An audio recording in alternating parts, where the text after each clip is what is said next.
Bonjour, je suis Cyril Attias, entrepreneur dans le digital depuis 1998 et fondateur d'agence-des-médias-sociaux.com. Marketing et influence est le podcast où on prend le temps d'analyser les stratégies marketing, social media et le marketing d'influence. Chaque épisode est l'occasion de rencontrer des professionnels du marketing et de l'influence. Que ce soit des directeurs marketing, directeurs généraux, créateurs de contenu ou même des followers d'influenceurs. Dans Marketing et Influence, on parlera des stratégies de marque, de la digitalisation, des nouveaux enjeux du marketing et pourquoi ou comment les influenceurs choisissent les collaborations et comment cela a changé leur vie.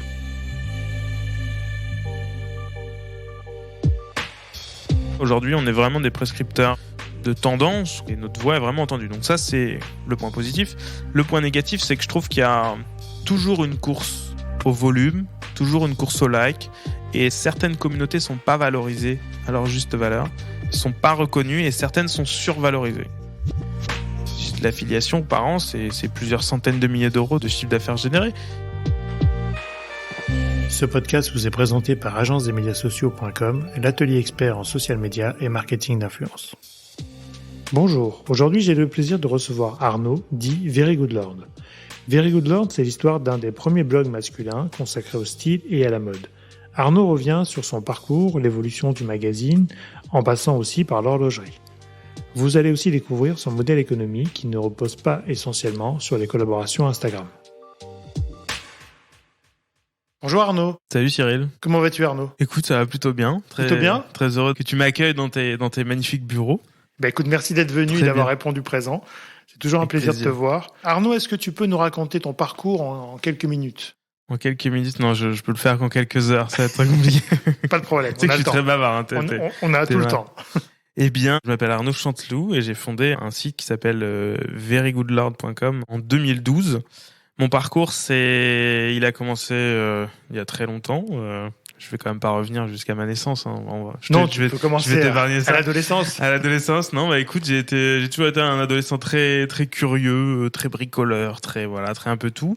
Quand c'est venu le moment de faire des choix de carrière, j'ai décidé de me lancer dans une année de médecine qui a été un fabuleux échec parce que je me suis rendu compte que je n'aurais aucune liberté, cette liberté que j'ai toujours voulu avoir quand j'étais jeune, de la liberté de me dire que je pouvais faire ce que je veux, partir où je voulais, voilà. Donc je pense qu'on veut tous être libres et il y en a qui le veulent plus fort que d'autres et moi je le voulais très très fort.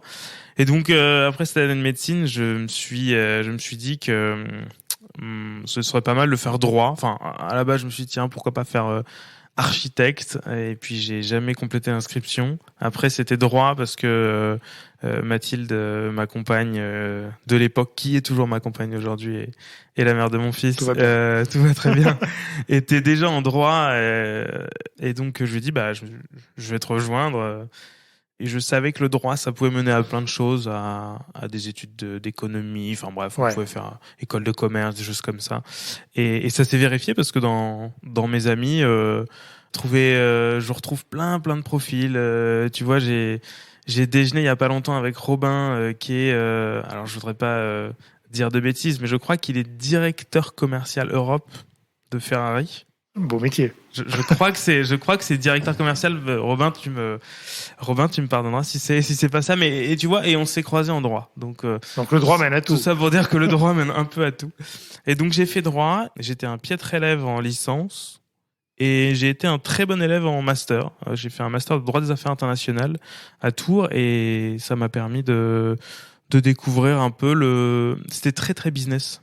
Et donc, ça m'a permis de découvrir un peu tout ce qui était vraiment le cœur du business international. Et c'était un très bon master d'ailleurs, avec beaucoup de professionnels. Et puis, à la suite de ça, j'ai fait un premier stage dans la mode, chez Chanel, en tant que juriste. Voilà, un stage que j'avais eu à la force de je ne sais quelle force d'ailleurs, parce que je sais même pas combien de centaines de personnes avaient dû postuler à ce stage. Tu dois avoir du style déjà. En fait, tu sais quoi ? Mais c'est marrant parce que tu dis ça, mais je l'ai su qu'en sortant du stage, mais ce qui les avait fait rire au moment où j'ai donné mon CV, c'est que j'avais pris une photo à l'époque que j'avais pris lors d'un mariage et où j'étais habillé en costume noir avec un nœud papillon. noir. Donc, mais le vraiment, papillon. ouais, tu vois. Et vraiment un peu les cheveux, tu sais, super bien coiffés et tout ça. Et ça les avait fait beaucoup rire parce que personne met de nœud papillon sur un. En général, on met les sur photos de un CV. vacances, on est bien bronzé. Voilà, ou pas. exactement. Et moi, j'avais mis ça et je pense que ça avait fait un peu tilt chez eux. Et au final, j'avais été pris à ce stage. Ensuite, j'ai fait un stage en cabinet d'avocat chez Auric. Ensuite, j'ai essayé de passer mon barreau que j'ai loupé, ce qui arrive très souvent le premier coup. Et puis, je me suis rendu compte qu'en fait, j'avais pas passé le barreau. Enfin, pas le repasser du moins, parce que c'était pas du tout un truc enfin, ça m'intéressait pas de retravailler en cabinet. Et puis, j'avais trouvé un job à la Société Générale en banque de financement. Alors, au début, j'ai fait financement matières premières, ensuite financement structuré. Et puis, à ce moment-là, donc en cabinet d'avocat, j'avais créé mon blog et il est en train en plus de me prendre en photo au moment où je parle. Cyril. Le mec est horrible parce qu'il déstabilise son invité en permanence. Il est en train de jouer à côté. Il dit vas-y, souris. En cabinet d'avocat, j'avais lancé le blog verygoodlord.com et j'ai continué à l'alimenter au fur et à mesure et pour faire court, j'ai continué à l'alimenter, ça a vraiment commencé à bien marcher quand j'étais à la Société Générale et en fait la Société Générale, j'ai fait stage, ensuite CDD.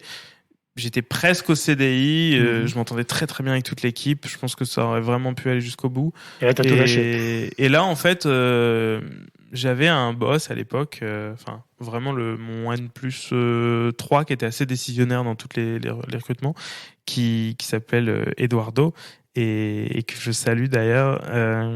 Et il m'a dit, écoute, quand je lui ai dit, écoute, je vais y aller, il m'a dit, écoute, moi fais-le parce que je sens que tu as vraiment envie de le faire, que c'est vraiment ton destin. Et il m'a dit j'adore ton blog et voilà, continue. Du coup t'étais pas en blogueur masqué parce qu'à une époque quand même, à cette époque-là, on bloguait en masqué parce que dans les banques ou dans les grosses boîtes, ça se faisait pas trop quoi. Non, j'étais pas masqué. T'étais annoncé déjà dès le départ. Ouais. Alors je le faisais un peu. Tu le clamais pas non plus, enfin, t'étais pas. Mais bon, je le disais, je partageais. Moi, je suis pas. J'ai du mal à cacher les choses, donc non, j'ai toujours partagé. Et d'ailleurs, c'est ce qui m'a poussé à arrêter ce que je faisais à l'époque, parce que j'avais du mal à vivre ces deux vies. C'est un peu schizophrène, quoi. Hein. C'était complètement schizophrène d'être. Je dis toujours, on vit des petits moments de star. Je suis pas du tout une célébrité, mais parfois on est traité comme des célébrités. Donc c'était difficile d'être parfois traité comme une célébrité à certains moments et puis de retourner dans une tour à la Société Générale. Puis dans ces années-là, c'était pas commun finalement. Aujourd'hui, c'est presque évident quand on dit influenceur, mais à ces époques-là, on était un peu des ovnis. Enfin, je me mets un peu dedans parce que moi j'ai ouvert mon blog en 2005. Oui, il y a très longtemps.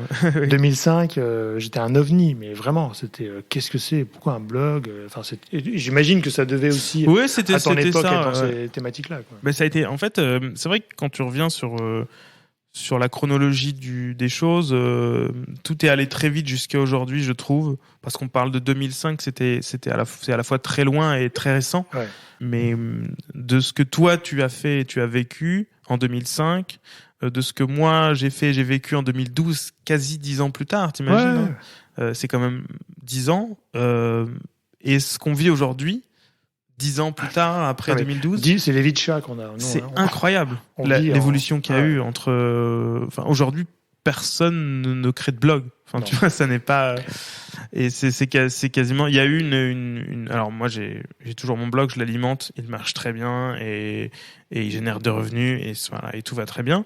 Mais aujourd'hui, quelqu'un qui me dit je vais créer un blog, je vais vraiment challenger sa position en lui demandant pourquoi tu le fais, quel est ton objectif. Mais et est-ce que tu es prêt à l'alimenter et à tenir la ligne ? Parce que moi, j'ai toujours dit, tu vois, que finalement, on était tous locataires des réseaux sociaux. Et alors qu'on était la seule propriété qu'on pouvait revendiquer, c'est le blog. Parce qu'on est propriétaire de notre domaine, nos contenus, et qu'on est tous des locataires dans les réseaux sociaux. Donc moi, j'ai toujours un peu défendu ce côté, rester propriétaire d'un côté et être locataire des autres. Parce que je pense que c'est une des sources de longévité, si tu veux, d'un influenceur ou d'un créateur de contenu, comme on veut l'appeler, ou d'un blogueur, c'est d'avoir quand même la main mise sur son destin.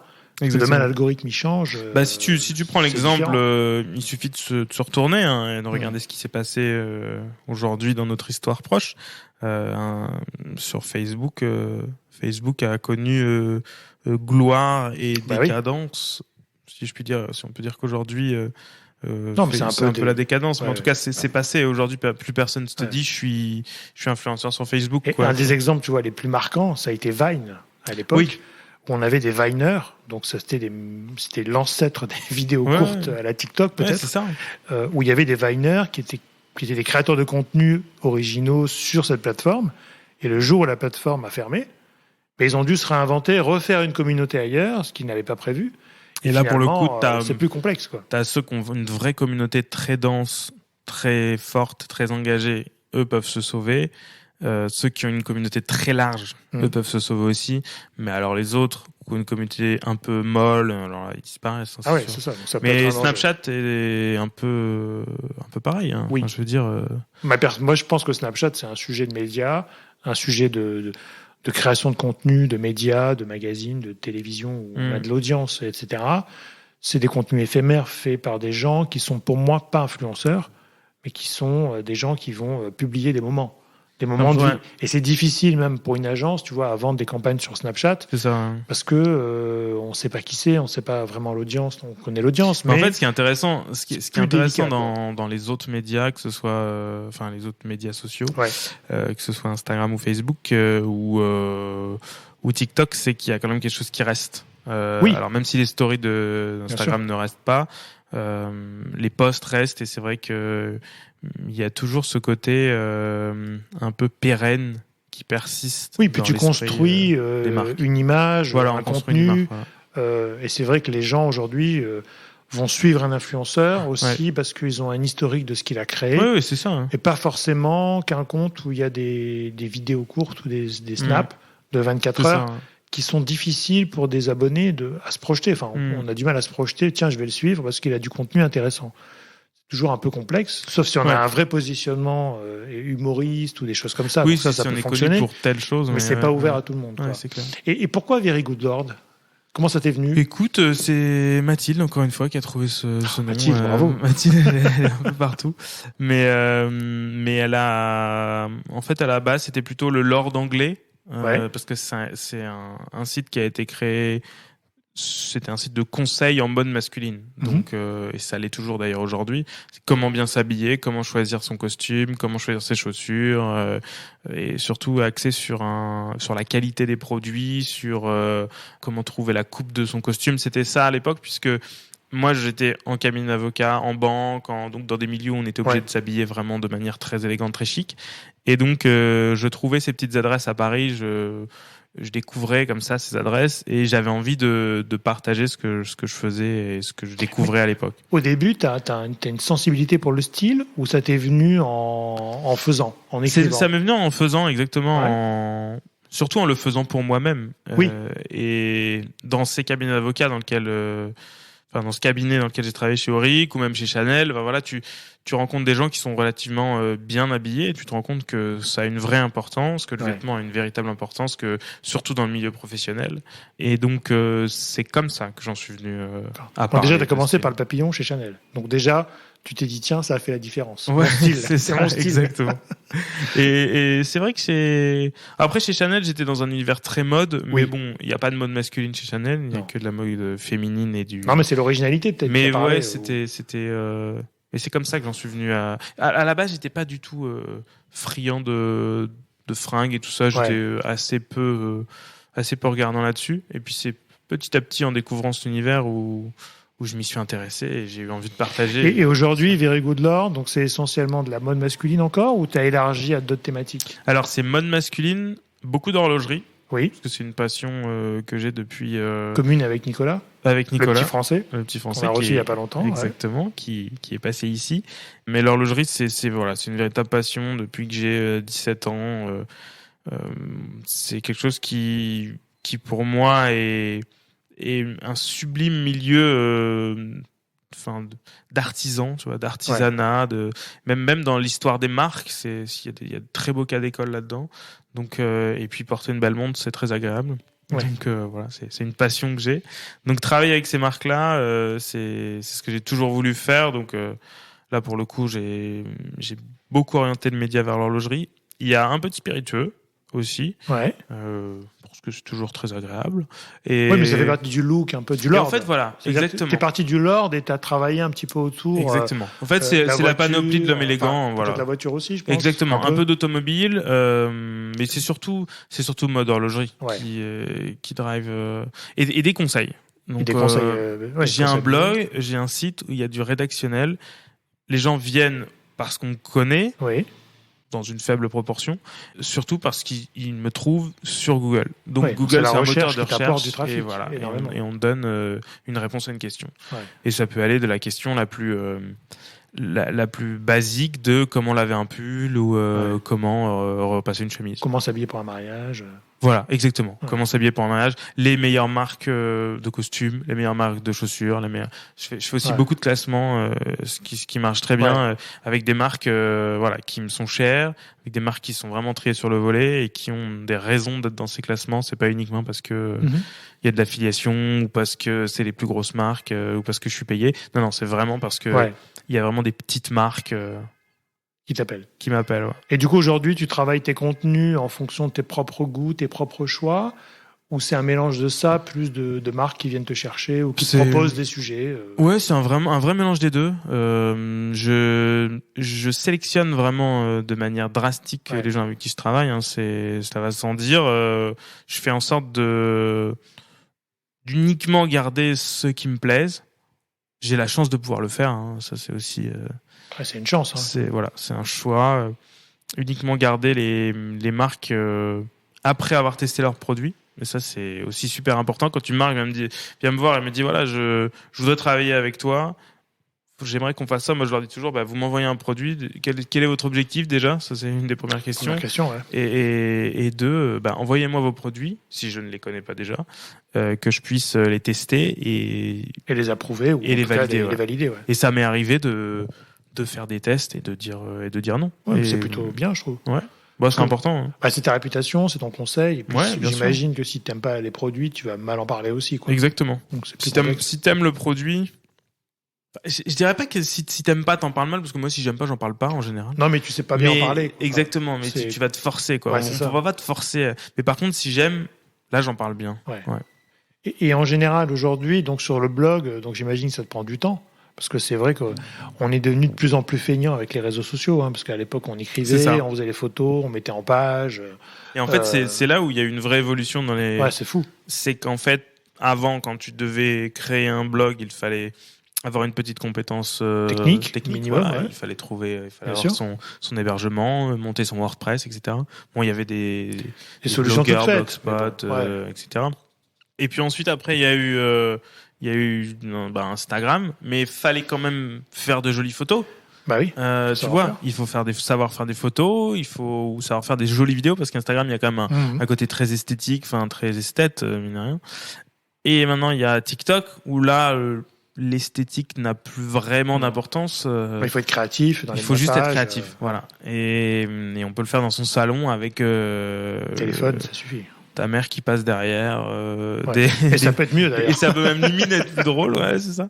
Mais ça, c'est vraiment l'évolution. Bon, moi, je le déplore un peu parce que je trouvais que c'était intéressant le côté effort, sans vouloir dire que c'était mieux avant, mais j'aimais bien l'idée qu'il y avait un certain tri qui se faisait par rapport à l'effort qu'on mettait dans le projet qu'on a.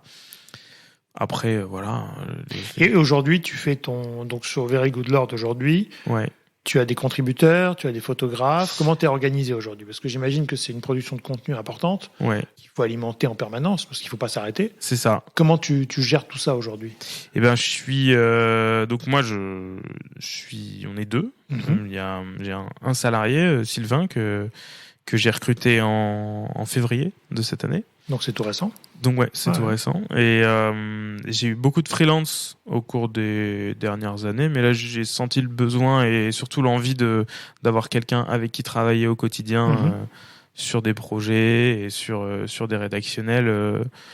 Et je sentais qu'en fait, avec le nombre de partenariats que j'avais à l'année, ça commençait à devenir un peu compliqué pour moi de créer du contenu à la fois sponsorisé et à la fois non sponsorisé, parce que pour moi c'est super important de pas faire que du contenu sponsorisé et pouvoir faire de consacrer un article pas du tout sponsorisé sur, par exemple, qu'est-ce qu'une saharienne, comment bien la porter. Les articles de fond, voilà, un peu. Exactement. Sur les sujets. Des articles de fond que moi j'ai envie de lire et que j'ai envie d'écrire et qu'on ne m'a pas commandé, tu vois. Ouais, très bien. Et donc là, maintenant on est 2. Et après, en termes d'équipe, c'est beaucoup de freelance, photographes, vidéastes.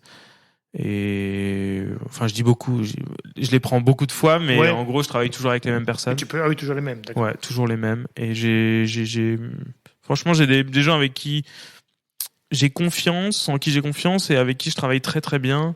Et je trouve ça bien en fait, ça simplifie vachement la relation d'avoir toujours les mêmes personnes avec qui tu travailles. Ouais, et puis vous avez vos habitudes, j'imagine vous comprenez, c'est un peu plus exactement. Un peu plus et simple, en fait, quoi. Tu commences le projet, tu commences la journée, t'as pas besoin de remettre en place des bases, tout est déjà fait, donc c'est ça le plus ça important. va vite, quoi. Exactement. Et aujourd'hui, comment tu te définis alors? Blogueur, rédac chef, influenceur, créateur de contenu. Quand on te pose la question, qu'est-ce que tu fais? Moi, je dis que je suis influenceur. Voilà. Parce que t'as pas de problème avec ça, c'est très bien. Non, j'ai pas de problème. Et surtout, ça, en fait, pendant longtemps, j'aimais pas ça parce que ça avait une connotation très péjorative et surtout, j'habite pas à Dubaï, donc j'avais du mal à le revendiquer.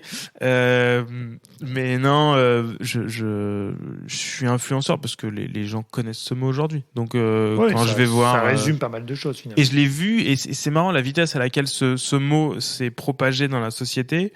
J'ai une maison de campagne dans un tout petit village dans le Perche, et même quand on discute avec des gens qui sont très loin de ça, très loin de...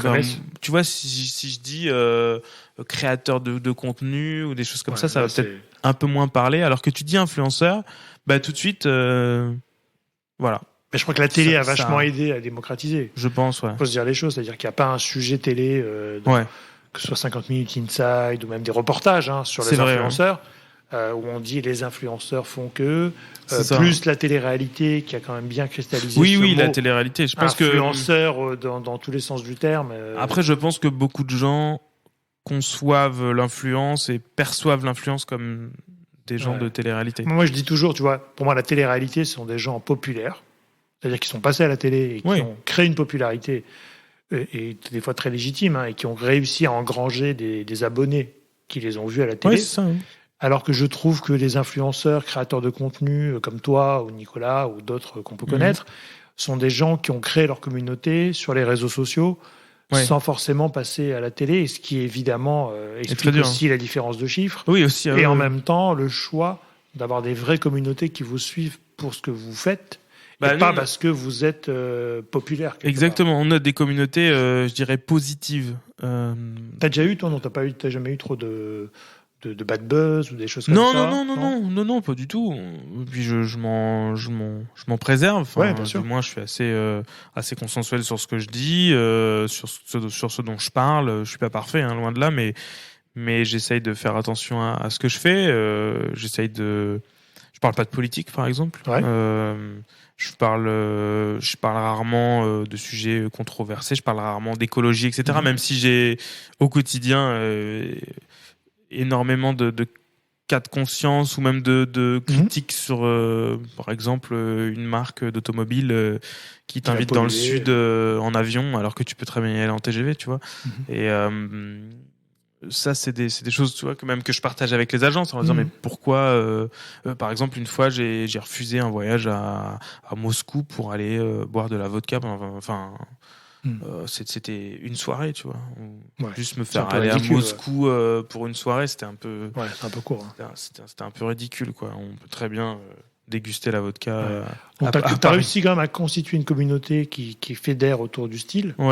Ou global, comme on a dit tout à l'heure.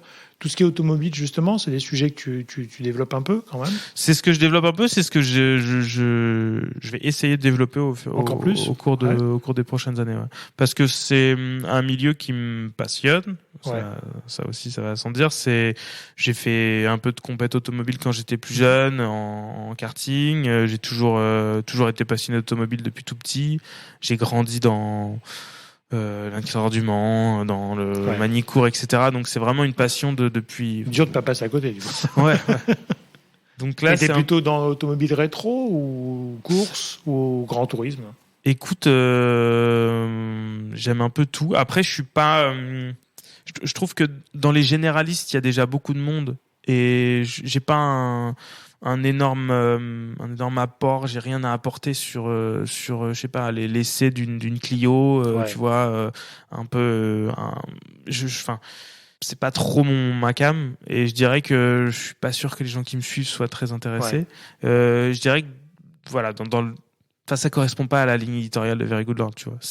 Faut aussi remettre les choses dans leur place. À leur place, si je parle de montres à 10, 20 000 euros, si je parle d'une voiture au même prix, ça. Il faut rester cohérent. Ça, c'est un peu incohérent, quoi. Ouais. Donc j'aime bien parler parler d'un peu tout, mais je pense que quand je parle d'automobile, j'essaye quand même d'être assez haut de gamme et d'apporter une vision art de vivre et esthète sur ce domaine, pas uniquement technique. Et d'ailleurs, je pense qu'à terme, c'est un peu enfin, je pense on viendra tous à cela puisque le moteur thermique est voué à disparaître. Sur le moteur électrique, on a aujourd'hui assez peu d'analyse. Enfin, on parle plus des moteurs comme avant. Quand tu parles on parle de style maintenant. Voilà, quand on parle d'électrique. Quand on choisit une voiture, c'est vrai qu'aujourd'hui la performance mécanique qu'on pouvait avoir à une époque devient presque secondaire. Elle est un peu secondaire aujourd'hui, je trouve. Exactement. On ne sait même pas ce qu'il y a sous le capot. Hein. Exactement. Il y a des moteurs électriques, donc tu vois, ça roule. Voilà, ça roule bien. En plus, l'électrique c'est tellement vif et puissant. J'ai l'impression que tous les moteurs électriques sont un peu pareils. C'est vrai que le design, est les coutures, les finitions sont vachement appréciées aujourd'hui. Et donc ça, pour le coup, je pense que j'ai plus ma carte à jouer, j'ai plus mon mot à dire sur ça. Et d'ailleurs, une des premières OP que j'avais fait il y a très longtemps, c'était le Volvo XC90. Qui était une super OP et on était allé en Suède et puis après il y avait eu un essai national en Bretagne qui était vachement sympa où j'avais commencé justement à faire des essais automobiles et à me retrouver avec des journalistes automobiles, mais il y a de ça plusieurs années et c'est vrai que à ce moment-là la relation avec les journalistes automobiles était un peu compliquée parce que eux nous voyaient arriver. Quand je dis nous, c'est voilà les influenceurs. Et eux ne comprenaient pas trop ce qui était en train de se passer dans leur eux-mêmes dans leur milieu. Commençait à y avoir des licenciements, commençait à y avoir des fermetures de titres, etc. Ça commençait à être un peu compliqué. Donc moi je me souviens passer des essais auto à me faire un peu alors j'avais toujours des gens avec qui je m'entendais très bien, mais il y en avait certains qui étaient là à sortir un peu le pic et puis à piquer pendant 2 jours. T'es souvent invité d'ailleurs avec de la presse. Comment aujourd'hui t'es invité par les marques quand tu dois faire des lancements? Ils te mettent dans la presse, ils te mettent dans les influenceurs? Dans les deux. Dans les deux. Ouais, dans les deux. Dans leur lot, en fait, on est assez mélangé dans l'horlogerie. Et tu vois, la dernière fois, je vais à un voyage en Suisse pour Rado, découvrir une usine, etc. Et c'était vraiment génial. Et ils avaient pris des journalistes et je crois que j'étais le seul. Ah non, il y avait aussi Nicolas Desrabilleurs et donc blogueur et journaliste. C'était pas non plus média en ligne, quoi. Média en ligne, voilà, on n'était pas non plus avec des TikTokers, quoi. Ouais, c'est ça. Et donc justement je publie, il y avait donc Hervé Gallet, Judicaël Irel du Figaro, donc on discutait et puis à un moment je mets des stories, etc. Je dis qu'ils sont là. Et un de mes followers me dit mais comment ça se passe avec eux, parce que comment tu es perçu par... Et donc, à une époque c'était très voilà, cliché, très surtout l'horlogerie, c'est vraiment un milieu de connaisseurs, on rentre pas comme ça, quoi. Et donc moi je leur pose la question, je leur dis je les tag sur Instagram, je leur dis demandez-leur, quoi. Et Hervé m'appelle le lendemain et il me dit le samedi matin, et je vois son numéro, je suis qu'est-ce qu'il a, et il me dit mais bien sûr que non, il y a aucun problème, il me dit tu fais partie de la famille, il y a t'es passionné comme nous, tu t'y connais comme nous. Alors, j'ai moins de recul j'ai moins d'expérience que certes, mais le seul fait qu'ils disent ça prouve que voilà, la relation est excellente. Et tu crois que c'est une histoire de génération, de nouveaux journalistes aussi? Non, parce que lui est un journaliste, c'est un vieux de la vieille, c'est quelqu'un qui a ou qui a compris peut-être. Mais après c'est marrant, mais pareil, Paul Miquel, qui est un autre journaliste horloger avec qui je m'entends très bien. c'est pareil, c'est quelqu'un qui est là depuis super longtemps. Il aurait pu percevoir notre arrivée de manière négative, hein, comme pas mal de journalistes automobiles l'ont fait à l'époque. Mais non, ils ont eu l'intelligence de pas réagir comme ça. Est-ce que aujourd'hui t'as des souvenirs incroyables d'une expérience blogueur? Est-ce que t'as ta meilleure expérience ou ton meilleur t'as pas ta meilleure collab, mais ouais, ton expérience en tant qu'influenceur? Écoute, elle s'en souviendra pas, mais Laurie Tillman m'avait interviewé. Il y a c'était il y a longtemps, mais c'est vrai que je crois qu'à l'époque, je sais même pas si j'avais quitté le job à la SG, mais quand tu te fais interviewer par Laurie Tillman alors que t'as à peine 30 ans et que voilà, enfin c'était en plus venait d'être Miss France, donc pas loin derrière. C'était il y a pas longtemps, et en plus on était sur le circuit du Castellet dans le sud. Ouais. On venait de faire des essais en Lamborghini, Ferrari. Ensuite, il y a un pilote des 24 heures qui est venu nous faire monter. Enfin, et c'était incroyable. Enfin, tu vois, ça, c'était incroyable. Après, avec Nico, on a passé 10 jours en Colombie-Britannique, tous les deux. C'est fou, ça. C'était incroyable, tu vois, genre, vraiment. Après, j'ai énormément de. Enfin, en fait, c'est un peu pas au quotidien, mais toute l'année, j'ai des moments exceptionnels, et je trouve ça. Tu vois, là, demain, je vais visiter les coulisses de l'Opéra Garnier avec Rolex. Ouais. Enfin, tu vois, c'est.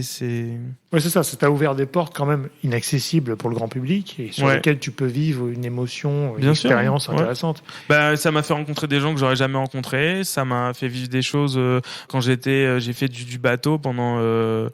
Les régates royales régates royales de Cannes. Ouais, Cannes, ouais. On était invités sur Eileen, le bateau de Panerai, qui est un gréement centenaire, je dirais. C'est un bateau absolument magnifique, tu vois, avec un grand deck en tech. C'est incroyable. Ouais. Enfin, moi, ça pour le coup, c'est un des trucs qui m'a le plus marqué, mais juste pour l'émotion d'être sur ce genre de bateau, incroyable, quoi. Et justement, tes meilleures rencontres en tant qu'influenceur, par exemple, tu t'es fait des potes pour la vie. Donc Nicolas, on pense Nico, que bon, voilà, ça c'est affiché, c'est sûr. Mais est-ce que tu as eu des super rencontres à part Nicolas Après, un de mes très très bons potes que je vois pas au quotidien, mais que j'ai au quotidien au téléphone, entre 1 et 2 fois par jour au téléphone, qui est Johanna, qui est Joe, super. Que tu connais, oui, d'ailleurs, mais qui a un peu laissé l'influence, qui maintenant est galeriste.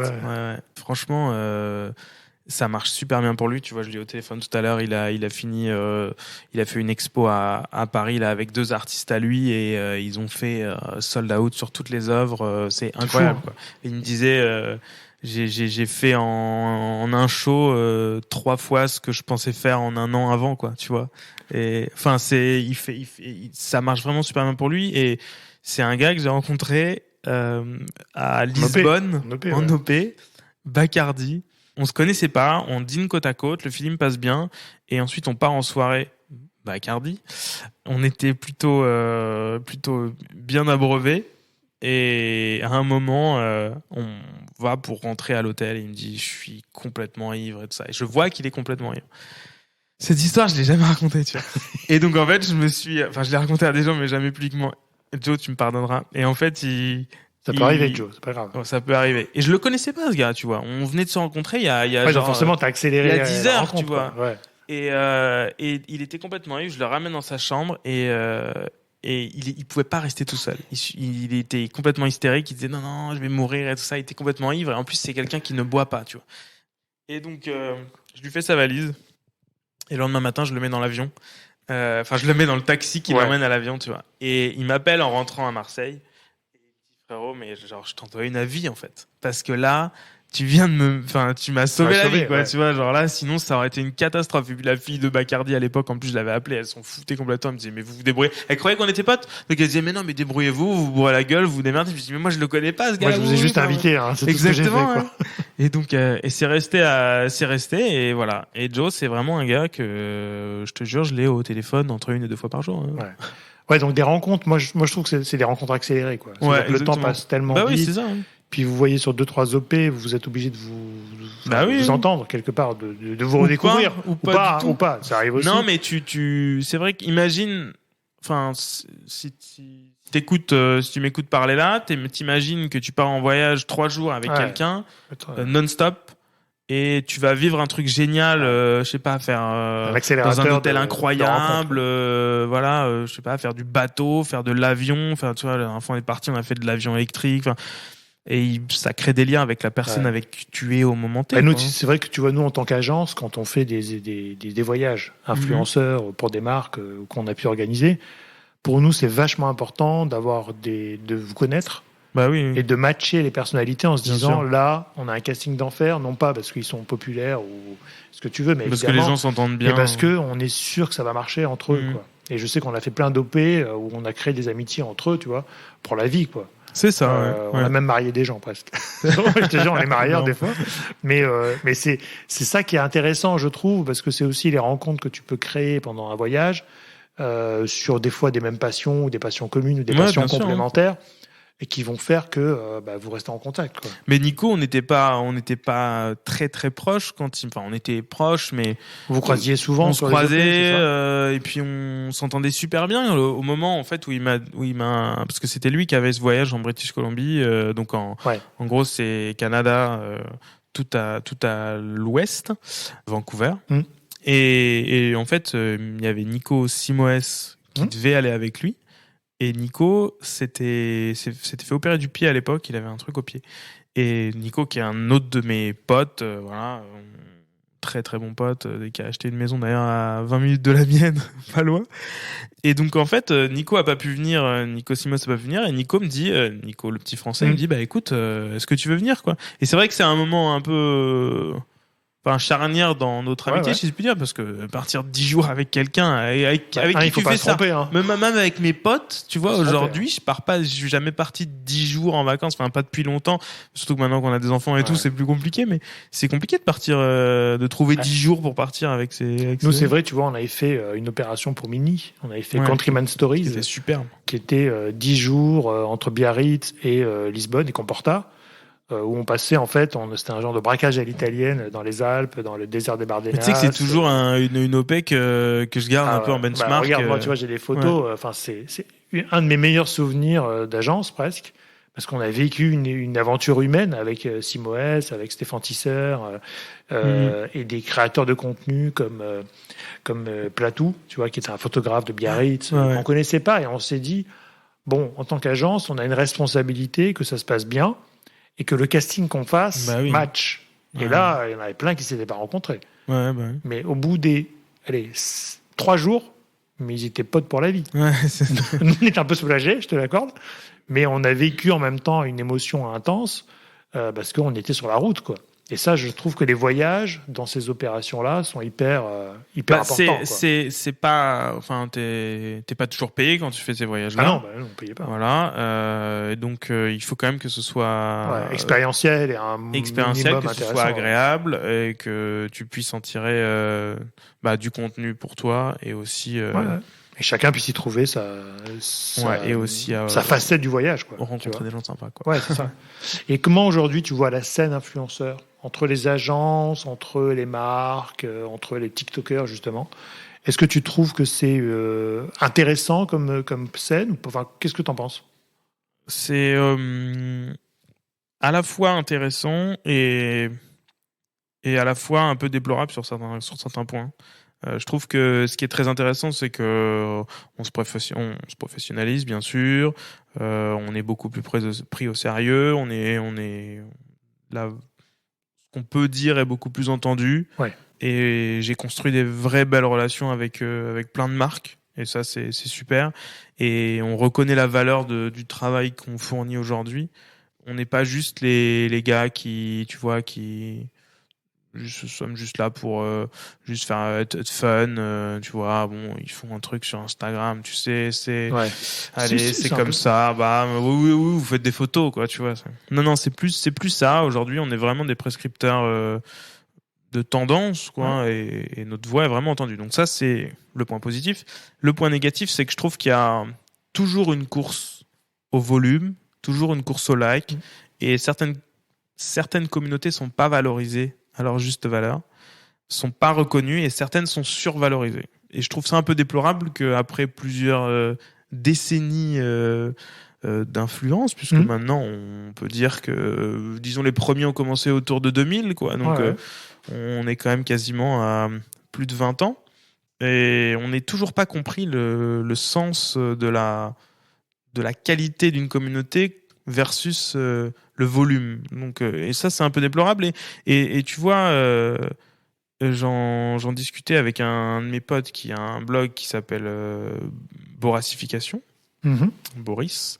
Et lui, je l'ai poussé auprès de certaines marques en disant, mais travaillez avec ce gars-là, parce que Boracification, il a une super communauté. Il est passionné. Les gars qui lisent son site sont eux-mêmes passionnés, et c'est quelqu'un qui va uniquement travailler par passion. S'il aime votre marque, il travaillera avec vous. S'il l'aime pas, soyez sûr qu'il fera pas semblant. Voilà. Donc et surtout, la communauté derrière, elle est pas énorme, mais elle est très dense. Donc elle est très engagée. C'est quelqu'un qui va sur 10 000 personnes qui vont le suivre, va y en avoir 8 000 engagés. Cite-moi quelqu'un qui a 80 000 personnes engagées sur 100 000 personnes. Je pense pas que tu me trouves beaucoup d'exemples. Bah ouais. Donc voilà, je trouve que c'est ça qui est un petit peu déplorable. C'est un peu dommage qu'on n'ait pas un peu plus de vue, de hauteur, tu vois, sur les communautés un peu plus petites qui sont. Et en même temps, tu es sur une communauté niche, c'est-à-dire que tu es sur un vrai sujet.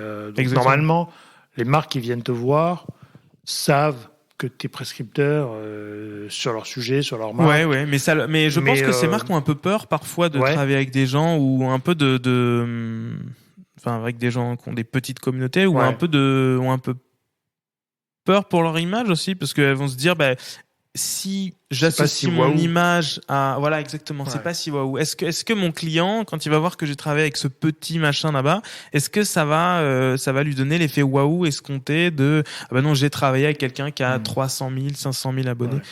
Non, malheureusement, mais en fait, est-ce que c'est ça l'intérêt? Est-ce que justement, ce que tu essayes de chercher chez moi, c'est pas autre chose que du volume? Est-ce que tu vas pas aller le chercher justement chez ton ambassadeur, en fait, c'est la célébrité que tu arrives aujourd'hui à mesurer justement cet effet de prescription que tu peux avoir?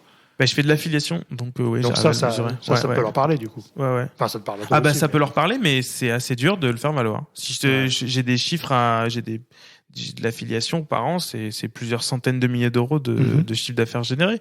Chez ça, pour le coup, c'est un KPI.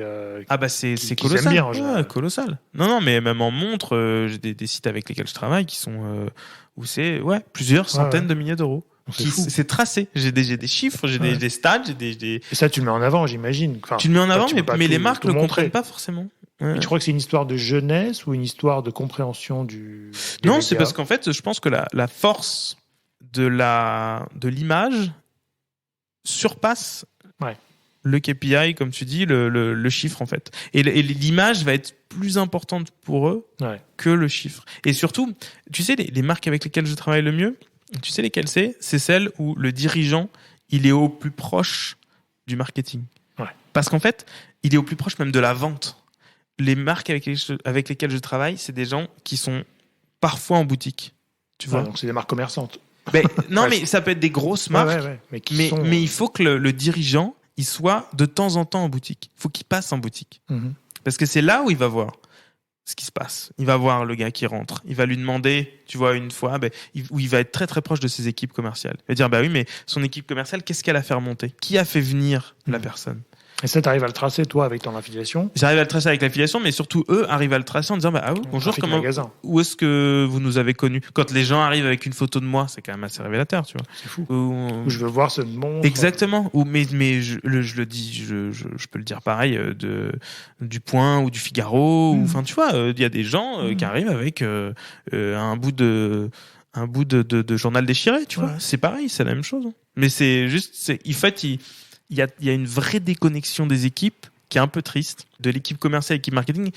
Les deux doivent travailler ensemble. Et c'est vrai que dans certaines marques, en fait, t'as des nouveaux postes qui se sont créés, que ce sont les social media managers ou influence managers, appelle-le un peu comme tu veux selon les boîtes, c'est pas la même nomination, mais évidemment, t'as ces postes-là qui sont arrivés, qui sont souvent sur des postes de communication et qui vont peut-être c'est pas dans leur scope finalement de mesurer les ventes ou de mesurer l'attraction qu'on peut avoir. Ouais, je te dis marketing, communication, enfin tu vois, moi j'englobe. Et tous ces gens-là, ils vont tout un plutôt peu mesurer nombre d'impressions, nombre de gens qui ont vu ton contenu. C'est ça. Donc c'est ça qu'ils vont, parce que c'est dans leur scope finalement. Ça. Mais normalement, c'est vrai que c'est un poste un peu plus large qui doit aller jusqu'à l'impression, l'engagement, le drive-to, c'est-à-dire le drive en magasin, le drive sur le site, et jusqu'à la vente. Parce que tu dois mesurer normalement tout ce scope-là quand tu vends en ligne. Hein, quand tu as des marques qui vendent en ligne, c'est plus simple quand même. Mais ça va dépendre un peu des structures, quoi. Et effectivement, c'est vrai que aujourd'hui, on est encore, je te rejoins là-dessus, on est encore un peu sur la course aux chiffres et la course au like. Avec et le cloisonnement entre les différentes équipes. Ouais. Alors qu'en fait, dans un monde idéal, celui qui fait marketing, communication et influence devrait être en contact avec la vente, en fait, avec la personne qui est en magasin, après, avec les chiffres. C'est vrai que nous, des fois, en tant qu'agence, on est au contact de plusieurs personnes. Donc on fait ce l'agence, lien. C'est encore pire. On fait ce lien des fois. C'est encore pire. Mais c'est rare. L'agence, c'est encore pire parce que l'agence, elle travaille uniquement, un sujet quoi. Un sujet et uniquement sur des objectifs où, ça dépend des les objectifs qu'on va te donner, tu vois, mais il faut vraiment que l'agence fasse un effort pour pas qu'elle retombe dans la simplicité de dire non, c'est uniquement nous on vous livre 200 000 likes ou 200 000 vues, ou tu vois, vous nous donnez un budget et on vous fait ça, quoi. T'as raison, parce que moi je connais des agences qui vendent du volume. Ouais, c'est ça, hein. C'est-à-dire qu'ils même vont garantir un volume d'impression. Ouais, c'est ça. Ce qui pour moi en tant qu'agence est impossible à garantir. Puisque une marque sur un compte Instagram ou TikTok ou autre n'a pas la même force d'une marque. Ça n'a aucun sens, en fait. Et sinon, si je te garantis des tomates, je vais te garantir 10 kilos de tomates. Ouais. Ce qui pour moi est un contresens complet de notre métier. Ça peut être des tomates produits bio chez le paysan d'à côté. Je t'achète du volume et donc je deviens agence média. Exactement. Ce qui à mon avis n'est pas le bon sujet. Non, mais en fait, ce qu'il faut faire pour ces sociétés-là et pour ces marques-là, c'est de leur dire, écoutez, achetez du Google Ads, ou du Facebook Ads, ou du Instagram. Enfin, tu vois, vous embêtez pas. C'est notre combat au quotidien. Merci de le soulever, parce qu'on se bat pour créer de la synergie, de l'affinité aussi. Bien sûr. Tout à l'heure, on parlait d'affinité entre les marques et les personnalités des influenceurs. Pas forcer un influenceur. Quand nous, on fait le matching de nos influenceurs, les castings se font sur plusieurs sujets. Les influenceurs qui aiment la marque, qui pour nous est le critère numéro 1, parce que sinon, on ne va pas faire de la bonne campagne ou des bons contenus. L'influenceur qui a, on va dire, autorité sur un marché, donc dans la mode, effectivement, il faut avoir une écoute, une autorité. Et ensuite, je dirais qu'en troisième position vient le nombre de followers, parce que pour moi, oui, par défaut, vous êtes des influenceurs, mais le chiffre a finalement très peu d'importance, parce que si je vais toucher 100% de ta cible, parce que j'ai fait le bon casting, le bon produit, la bonne campagne, je préfère ça que de faire 1% d'un autre influenceur qui a pas du tout la même cible et qui va ne pas être intéressé au produit. Non, et puis en vrai, faut quand même. Et ça, c'est un autre point, c'est que j'ai beaucoup de marques et d'agences qui ne demandent pas les chiffres. Donc, elles savent même pas ce qu'on fait. Moi, si je te dis qu'il y a entre 4 et 6 000 personnes qui regardent mes stories par jour, mais en fait, ils regardent même pas, ils demandent pas. Ils le demandent pas, quoi. Alors qu'en fait, peut y avoir, je sais que j'ai d'autres créateurs de contenu qui ont beaucoup plus de followers que moi et qui ont à peu près les mêmes chiffres. Ça, c'est inquiétant, quand même. 4 et 6 000 sur une communauté de 30, c'est vachement bien, tu vois. Ah ouais. Et donc, ils le demandent pas, ils le savent pas, en fait. Ils le savent même pas. Ils travaillent avec moi, ils le savent même pas. Mais après, t'as aussi maintenant, c'est devenu à la mode, en fait, maintenant, d'avoir une agence là-dessus ou bien des campagnes sur les influenceurs.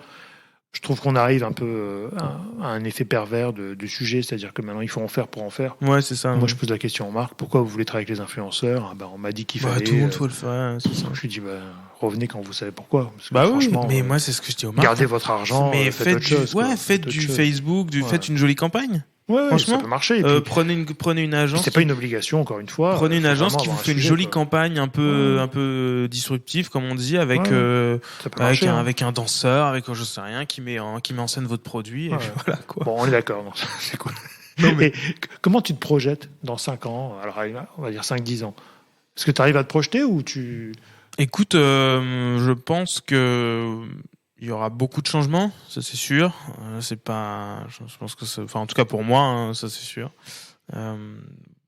Je pense que l'objectif à terme, c'est plus de créer soit une sorte d'agence. Enfin, en fait, j'ai deux choses qui me plaisent. C'est soit créer du contenu, soit une agence de création de contenu pour d'autres marques, mais en marque blanche, donc pas uniquement pour Very Good Land.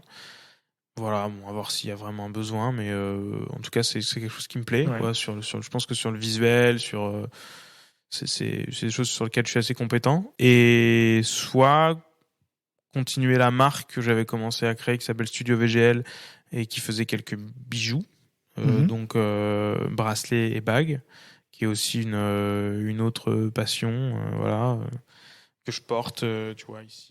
Petit bracelet simple en argent, fabriqué en France, ça c'est de l'or. Voilà, je pense ça passera forcément par une marque. D'accord.